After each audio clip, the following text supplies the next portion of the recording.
కుప్పమని ఏనాడో జగన్ పిలుపునిచ్చారు. కొంచెం కృషి చేస్తే కుప్పం నియోజకవర్గం గెలుపొందుతామని పార్టీ శ్రేణులకు చెప్పుకొచ్చారు. గత ఎన్నికల్లో చంద్రబాబు మెజారిటీ తగ్గడంతో పాటు స్థానిక సంస్థలు, మున్సిపాలిటీకి జరిగిన ఎన్నికల్లో టీడీపీ ఘోరంగా దెబ్బతింది. అప్పటి నుంచి కుప్పంపై జగన్ ప్రత్యేకంగా ఫోకస్ పెట్టారు. పెద్ద ఎత్తున అభివృద్ధి కార్యక్రమాలు చేపడుతున్నారు. అవి వర్కౌట్ అయ్యేలా కనిపిస్తున్నాయి.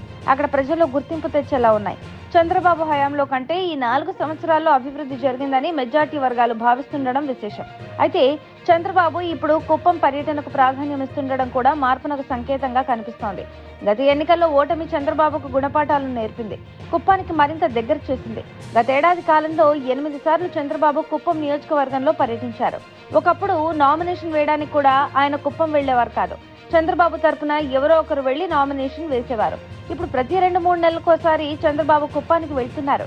2-3 రోజులు తన నియోజకవర్గంలో ప్రజల మధ్యనే గడుపుతున్నారు. సుదీర్ఘకాలం చంద్రబాబు కుప్పం నియోజకవర్గానికి ప్రాతినిధ్యం వహిస్తున్నారు. అయితే దశాబ్దాలుగా లేని అభివృద్ధి ఇప్పుడు కనిపిస్తోందని స్థానిక యువత చెప్తుండడం విశేషం. కుప్పం మున్సిపాలిటీ అభివృద్ధితో పాటు ప్రత్యేక రెవెన్యూ డివిజన్ కేటాయించడాన్ని జగన్ సర్కార్పై సంతృప్తి వ్యక్తం చేస్తున్నారు. ఈ 4.5 సంవత్సరాల్లో ఎన్ని ఒడిదుడుకులు ఎదురైనా కుప్పం నియోజకవర్గంపై జగన్ ప్రత్యేక దృష్టి సారించడాన్ని ప్రస్తావిస్తున్నారు. గత 25 సంవత్సరాలకు పైగా చంద్రబాబు ఎమ్మెల్యేగా ఉన్నారని, ఏనాడు ఇంత అభివృద్ధి జరగలేదని యువత చెప్తుండడం విశేషం. ఇప్పుడు ఈ వీడియోలే సోషల్ మీడియాలో దర్శనమిస్తున్నాయి. సోషల్ మీడియా విస్తృత ప్రచారం చేస్తోంది. ఇటీవల కుప్పంలో చంద్రబాబు పర్యటన నేపథ్యంలో ఈ తరహా ప్రచారం ఎక్కువగా సోషల్ మీడియాలో కనిపిస్తుండడం గమనార్హం. కుప్పంకి జగన్ ఏం చేశాడు? మీరు 35 ఏళ్ళు చేసిన వ్యక్తిని ఒకవైపు పెట్టుకుని రీసెంట్ గా వచ్చిన సీఎం పోటీ పడతారేమో. 35 సంవత్సరాలు ఇవ్వండి ఆయనకు కూడా పదవి. 35 సంవత్సరాలు కుప్పంలో నిలబెట్టండి, గెలిపించండి. అప్పుడు అడగండి ఏం చేశావు కుప్పానికి అని. జగన్ గారికి ఇప్పటి వరకు ఆయన పదవి తీసుకుని 4 సంవత్సరాలు 6 నెలలు అవుతాం.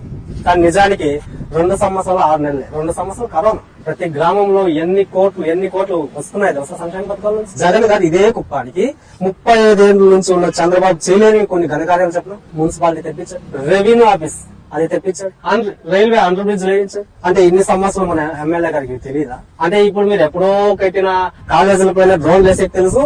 ఏ అండర్ బ్రిడ్జ్ లో ఒక రెవెన్యూ ఆఫీస్ కావాలి, మనకి ఒక మున్సిపాలిటీ కావాలనే ఇంకిత జ్ఞానం లేదా? ఇప్పుడు మాత్రం బురద చల్లుతారు. ఇప్పుడు మక్కర్లేదు.